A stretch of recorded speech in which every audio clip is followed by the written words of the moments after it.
Okay, nandito tayo sa ating 400 watt solar sampayan. Nandito yung Thunderbox 300 Lite. Ang sabi ni Thunderbox 300 Lite is ang solar input niya is 18 volts, 200 watts max.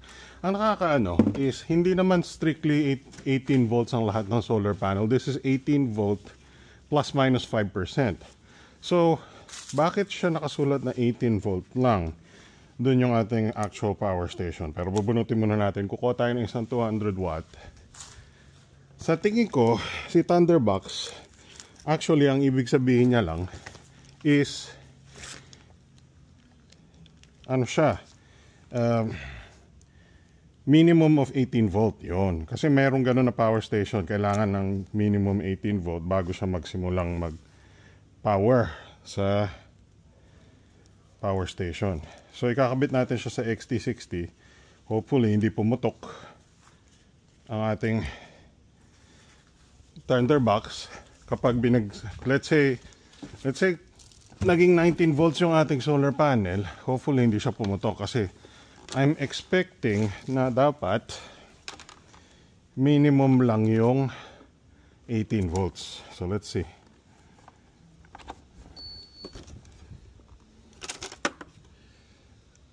Dilim.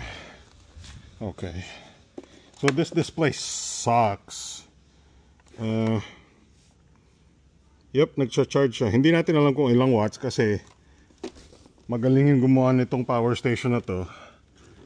Hindi mo makita yung input watts. Nakikita mo lang na nagcha-charge. So hindi natin alam ilan yung binibigay ng ating 200 watt solar panel. Ano ba namang klaseng power station yung hindi sasabihin gaano kalakas yung input?